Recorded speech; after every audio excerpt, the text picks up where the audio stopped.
You're listening to Rootbound, a podcast about plants for when you're stuck inside.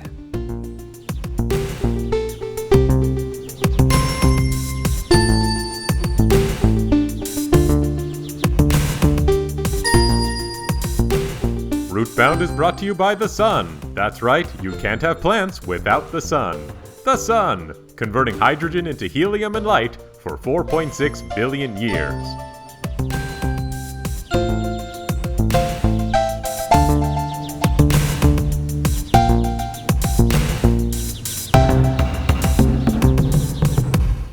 Thank you for joining me on the very first episode of Rootbound.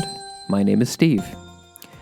So a few weeks ago, I was invited to be on another podcast called The Watering Hole, hosted by my friends Ashley and Maggie. And The Watering Hole is a really great podcast about animals and drinking wine. And while I had such a great time recording that podcast with them, I thought, maybe it's finally time that I start my own podcast. Anyone who knows me knows that I'm a huge fan of podcasts. In fact, there is a drinking game loosely based on that idea, that I love podcasts. But what would my podcast be about? Well, I've been getting super into plants lately. I've started a garden. Anytime I'm out and I see a plant that I don't recognize, I have to try to figure out what it is. And sometimes my wife will just catch me staring out my window, contemplating my garden and all the plants within it. And so that's what you're listening to, a podcast about plants for when you're stuck inside. On each episode, I'll have on a guest, and they will tell me about a plant that means something to them, and then I'll tell them about a plant that means something to me. And through this process, hopefully we will all learn more about plants and all learn more about each other.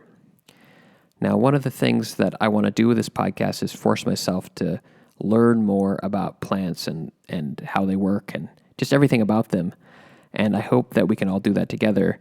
But in the meantime, just understand that I'm not a super plant expert. And so if I get something wrong, let me know. I have an email address. It's rootboundpodcast@gmail.com, or you can go to rootboundpodcast.com, the website, or on Instagram @rootboundpodcasts. And with that, let's get into the first episode.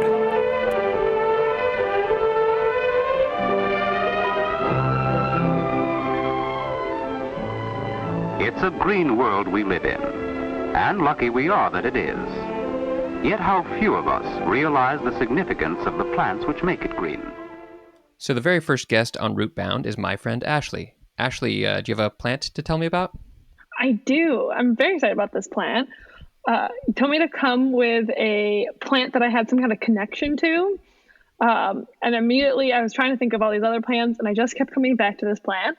And it's called the mimosa plant. Have Mimosa? you heard of it? Oh, I think I have one in my backyard, but let's see if it is. Okay, this is exciting then, because then I'll have to come and see if it is. Because a lot of times I think I see one, and then it's not, and it's very sad. But it might very well be. So yes, they are in the United States, but the first time I came across one, I was actually in Indonesia.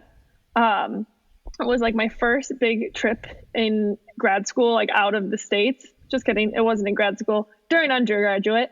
And we were about to get on a boat when we were in Indonesia, and our professor stopped us. Like, we were covered, we had all of our gear and everything, but he's like, wait, you need to see something. So he thought he was going to bring us over to show us like an orangutan or like some kind of monkey or some kind of creature. And instead it was this little tiny plant that they kind of look like little tiny ferns. But it's a mimosa plant. And the thing that's really cool about it is when you touch it, its leaves fold up on itself as like a defense mechanism. But not like really split, like really fast, kind of like Venus flytraps, where like you can see it. You don't have to just like speed up the time to watch a plant move. It just moves really fast and closes its leaves.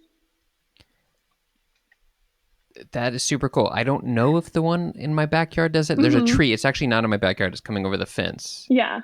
And I've heard it called a mimosa tree. It's got these like big purple flowers. When they're small, because we've had some seeds in the yard. When they're small, they do close up, but I don't think they close up when you touch them. So this might be one of those situations where there's some plants called the same thing, which is quite common with plants. But they do have. Are they like okay? So they do have a flower, which when I saw, I didn't know they had a flower until I was looking into them more. And the flowers look like the flowers in Horton Hears a Who from Dr. Seuss. Yeah. They're like round puffs. Purpley. Yeah. Yeah. So I was trying to remember what those were called in Dr. Seuss. So I Googled Dr. Seuss horn here's a who flower, and then mimosa plants came up immediately. So they're just called flowers in Dr. Seuss, but they're specifically, I guess, the mimosa plant flowers. Okay, I'm gonna look that up right now. Horton here's a who flower. Oh, okay. So this is You get definitely it? different. Oh, okay. Yeah. Oh, those are cool. So, okay. So there must be a tree that is called a mimosa tree that is different. So this is a completely different thing that I'm thinking of. It's more like a smaller plant. I was thinking. So did you look up some other stuff about it? Some other interesting things about the plant? Yeah. Well, so one, if you know me, I love the names of Latin names of species. Mm-hmm. So this one's called Mimosa pudicea or pudica. I'm not sure, but Pudica. I also know about you that you don't pronounce them very well. No, that is also correct. But so the second part, Pudica, means shy, bashful, or shrinking. Oh. Because when you touch them, they fold up like they're just being a little shy. Which I just think is precious. is the genus name. Yes. Oh, so maybe what I have is also a mimosa, but a different one. It's I'm going to look this up, and I'll follow up on that at a later time. Yeah. So they're shy mimosas. Exactly. Very interesting. Is there anything else of note you learned about this plant? Well, yeah. Well, so it has a bunch of other names. It's also called the sensitive plant, sleepy plant, action plant, touch me not, shame plant, zombie plant, or shy plant. So there's a theme there. Yep. Honestly, the most exciting thing was the horn here's a who flower because my mom loves Dr. Seuss. So I felt a connection. They're native to South and Central America, but now they're a pantropical weed, so you can find them in the southern United States, South Asia, East Asia, South Africa as well. So you can find them kind of all over the place. Sometimes they're a bit of a weed, but they're pretty small. But apparently they can be toxic to cattle. So they do come with some problems. I did look up some of like what the science was behind the leaves. The shyness? Like why they do what they do. And it's real complicated. It's probably not really complicated. Sure. But for me, it's complicated. Basically, is there any takeaways? Yeah. I would say it involves. I learned what the pulvinus is of a leaf. It's a joint thickening at the base of leaves. Wait, pulvinus? What is it? What letter did that start with? P. Paul Venus sounds like a person. It does. I just give Paul Venus a call. I love it. I love Paul Venus as a person. Oh, that's a good educational children's show. That's gonna happen now. Paul Venus. But basically, they'll shrink up if they're touched. If you put if they're heated, if they're really warm, they'll also shrivel up, close up. And it has something to do with what is it? An electrical potential, kind of like nerve cells, where it releases. Turgor was mentioned. It releases energy. There's potassium that flows, followed by water. So that's my takeaway.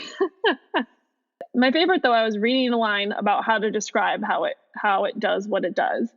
And this is what it said. And I read it and felt very stupid. Where is it?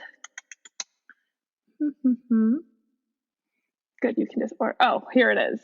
And honestly, then I read it again and I was like, oh, this is just fancy talk. It's how the leaves were described, which really it just kind of looks like a tiny fern because it has a lot of really separate leaves. Or as I read, the leaves are bipinnately compound with 1 or 2 pinna pairs and 10 to 26 leaflets per pinna.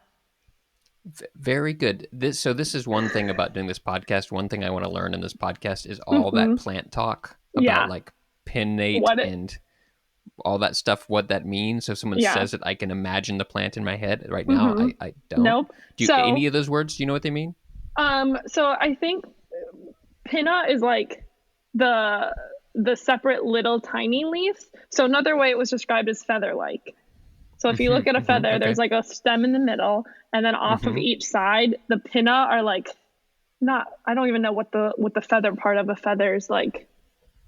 flowy part. Got it. Yeah. I'm visually showing Steve with my hands, which is not helpful on a podcast. Yeah, we have a video link going, which is totally irrelevant to the listeners. But yeah, so think of it kind of like, it's not like one leaf where it's just like one surface. It's a bunch of little long leaves that go up the side. And so I think those are what pinna are. So bipinnately means there's like one on each side of the stem. And then the little leaflets go up the side. That sounds good. I think that sounds correct. I will fact check that, and if there's anything wrong, I'll correct it in a later episode. Also, let me know. Yeah, that's part of my goal here is to force myself to learn some of this language because I think it'd be cool. Yeah, to know that stuff. I think it's very interesting. I don't know if you're going to mention my other podcast or not. Oh yeah, for sure. The watering hole. Yeah. But it's just interesting because when I usually do research, I'm researching animals, which most animal lingo and like biology in that sense, I understand. And then I realized that the plant world was like a whole different world where they would say things. And I'm like, plants are different.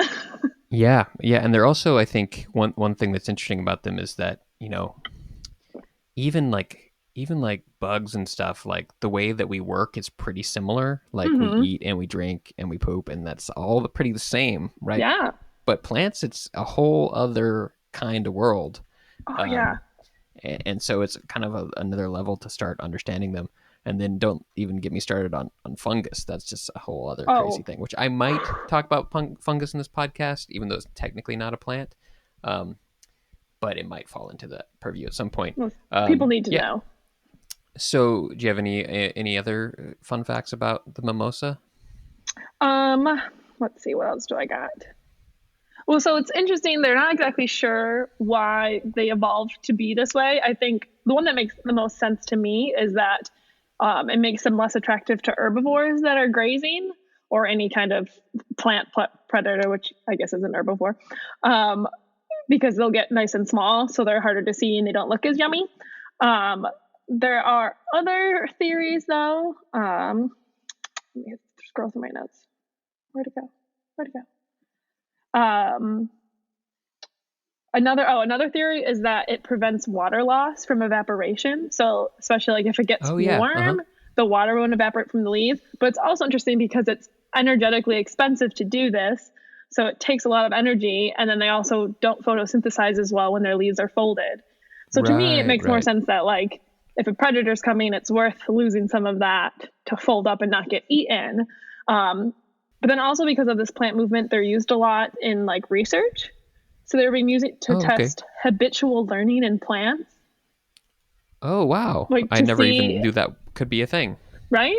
So I didn't see how successful the research was going, but they're using them because they have this reaction to see if essentially plants can learn, which is cool. Which I think plants probably can learn. I would think it's so. interesting to see whether they can learn in this kind of stimulus response on a human time scale. Because so few plants have that fast action, right? You could probably like count them pretty easily, the number of plants that have quick movement like this. Very interesting. So you said you were in Indonesia when you saw this? Is that that was the first time I saw it. And what about that like made it stick in your brain? I think it's just because I've always liked plants. Like I've just like cool, plants are cool, but plants are slow, I've always thought of like plants are just plants. And this was one of the first times other than like a Venus flytrap where I saw a plant like instantly react to outside stimulus.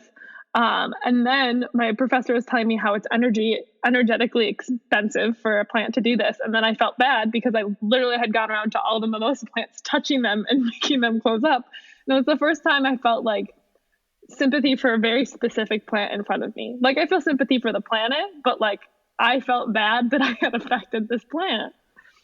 Interesting. Yeah, that's very interesting. But then, so there's other plants that kind of look like it because it kind of looks like a little fern. So I'll see them all the time. So a lot of times, like hiking, if I see them, knowing that they do exist in this in parts of the United States, I'll see it and I'll just go up and like try to plan to touch it to see if it'll move, to see if I have found another mimosa plant. So it's something that's always stuck with me and causes me to touch a lot of plants. Another sight that is interesting and amusing is the Mimosa podica that holds its bipinnate leaves when touched. Dear, dear, look what it does. Sensitive plant to you. Very cool. Well, thank you for sharing that. Do you mind if I tell you about a plant? Of course I don't mind. That's why I'm here, Oh, great. Steve. Great. Let me pull up my notes here. Did I close them like an idiot?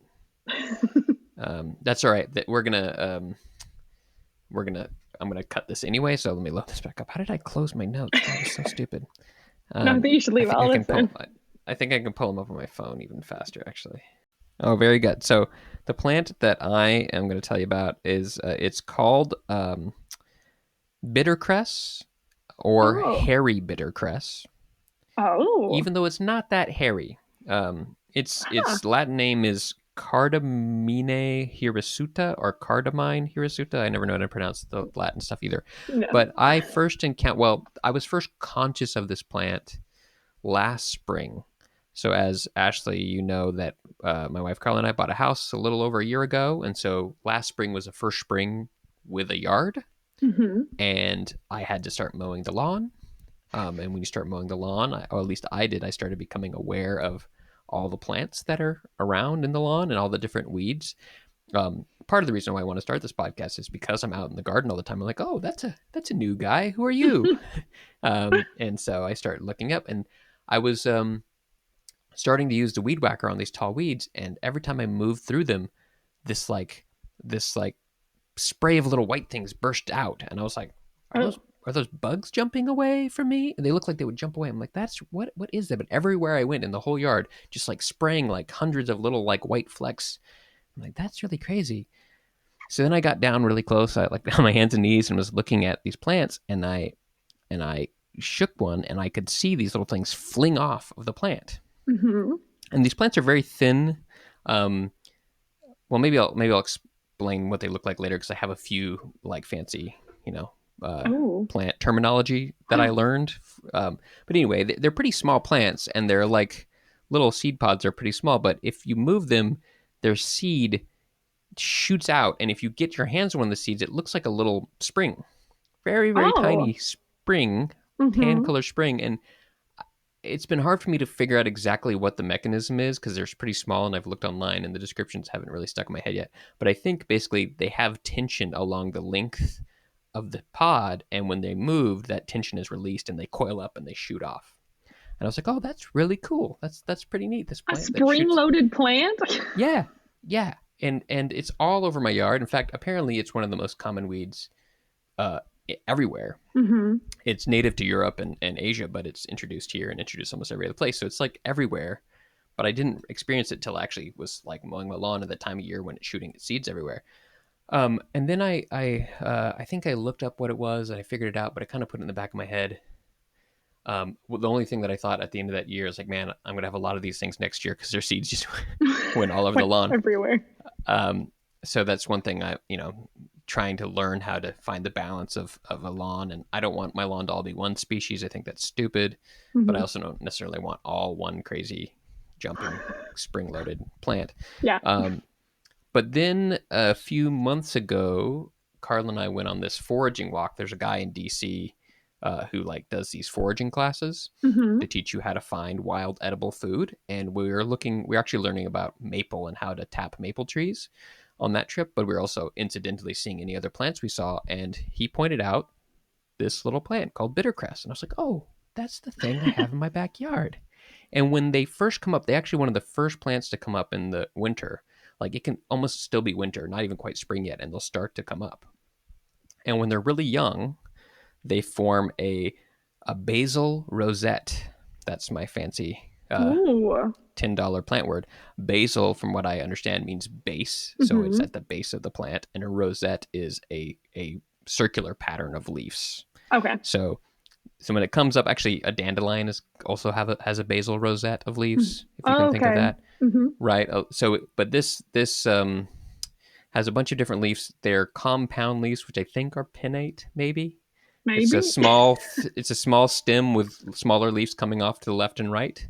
Hmm. So that's if you can imagine a center and then a bunch of little stems coming off of it in a rosette pattern, and then those all have leaves. Well, those leaves are edible and they're quite tasty. It's Oh, called bittercress because it's a cress. It's a little bit a little bit bitter, but not really. It's called okay. bittercress, but it's not super bitter. Gotcha. Um, and so after I learned about that, I went home to my yard and I picked a bunch of bittercress and I made pesto from it. Oh, really? Yeah, and it was actually very, very delicious pesto. Oh, wow. So I did it, I think, one more time, and then a little bit more towards the beginning of spring, they send up a flower stalk. Hmm. And at that point, the leaves start getting more spindly and thin and more woody, and it's not as tasty anymore. So Gotcha. I still have a lot of bittercress in my yard, but it's starting the process of creating seeds, and it's not really the best time to like eat it anymore. I'll still pull one up every now and then and just bite off the flower part. That's tasty. The flower you can eat too? Yeah, you can eat the whole plant. It's just the best part is like the tender leaves when they're young. Gotcha. Um, so that's kind of the personal relationship I have with this plant. A couple other maybe facts to learn about it. So yeah, it has these little tiny seed pods. So you imagine a stalk coming up the center from the basal rosette, Hmm. and then at the very tip there's a tiny tiny white flower. It's very very small, almost just looks like a little fleck of something on the top. And then all up and down the central stalk are these little seed pods, and they look like micro green beans or Oh, like peas. They're very very tiny, like they're maybe like half an inch long. I don't know how many millimeters, but that's where the seeds are, and you can kind of see the seeds in there. But it's I've been trying to maybe I captured it, and I might post this on Instagram of like trying to shoot in slow mo the seeds popping off. oh, that'd be But cool. it's hard to really see exactly the moment when it happens. But we'll Mhm. see how that goes. Um, it's called hairy bittercress because, especially a little bit later, there are small hairs. I wouldn't have called it hairy bittercress because it's not that hairy. But I guess there are other bittercresses that don't have that. So this one is called hairy bittercress. Gotcha. I have to ask you then, if it wasn't hairy Yeah, bittercress, what kind of bittercress would you call it if you had to give I it an adjective?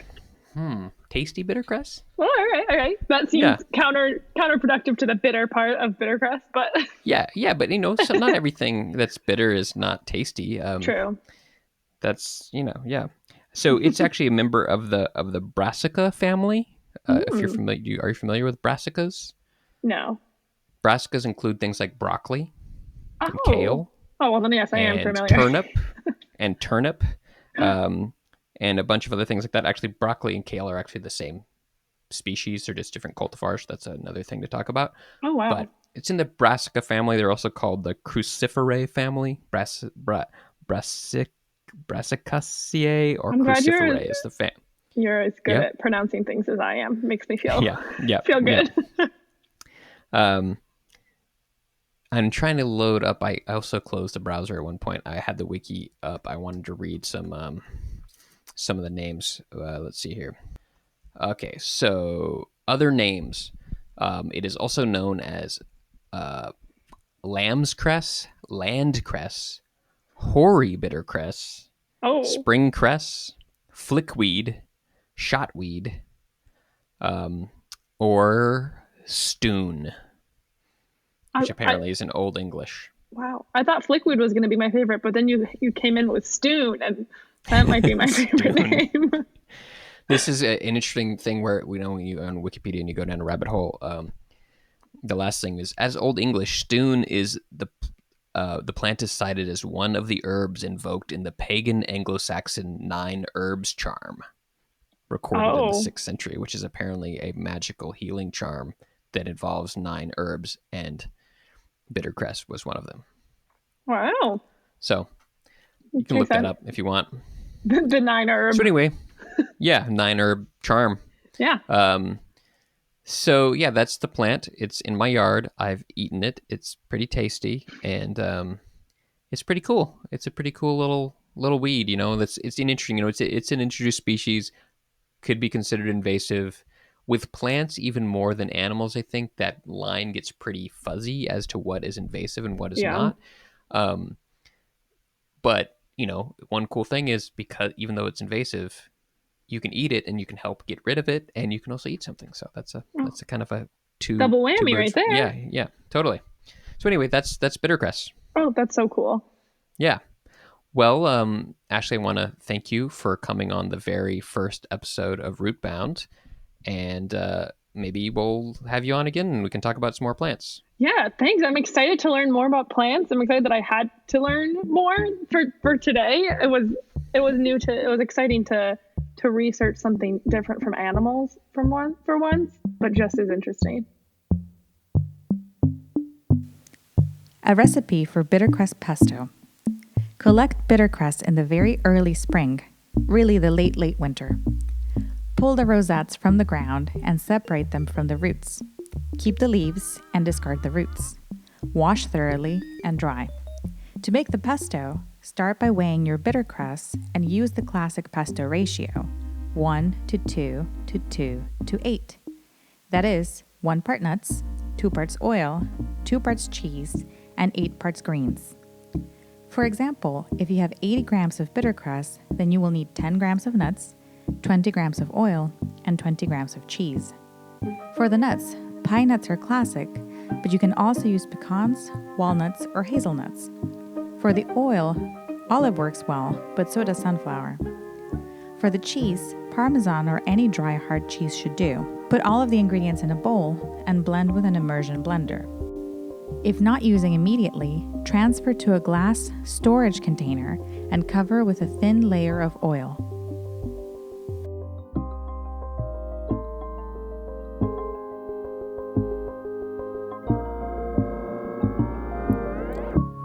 So that was the first episode of Rootbound. Thank you so much for listening. A couple of notes. After I spoke with Ashley about the really cool plant Mimosa pudica, I stumbled across a really great TED Talk where you can watch the plant wilt, and the scientist there describes a lot of how the mechanisms that make the plant do what it does. So that's really cool. If you Google Mimosa TED Talk, I'm sure you'll find it. And there's also a recent episode of Radiolab where they also talk about the mimosa and its ability to learn. So definitely check both of those things out. It's a really cool plant. Another thing that I looked up is the tree in my backyard. It is called a mimosa, but it is not the same plant, of course, because it is a tree, not a small plant. And I was able to glean that because the leaves look kind of similar, they started calling the tree after the plant, but it's more often called a Persian silk tree. So that's the deal with a plant in my backyard. Not the same one that Ashley was talking about, but still cool nonetheless. And maybe I'll do a deep dive on that tree at some point. Anyway, thanks again for listening to the first episode of Rootbound, and we'll catch you next time. This episode of Rootbound featured Ashley Holmes. When she's not stuck inside, Ashley is a video producer specializing in bringing together wildlife, education, and the environment. She also co-hosts The Watering Hole, a podcast devoted to sharing her love of wildlife, conservation, and wine. You can find it at thewateringholepod.com or wherever you get your podcasts. Rootbound is hosted by Steve Ellington. That's me. Theme music by Christian Kriegesgota, additional music by Jane Louie, fake ads by Dave Lanny. Rootbound is a podcast about plants for when you're stuck inside. But if you can go outside, may I recommend observing a new plant? You can tell me about it if you like. Send me a message at rootboundpodcast.com or on Instagram at rootboundpodcast. The sun. It is a mass of incandescent gas, a gigantic nuclear furnace, and has been for 4.6 billion years.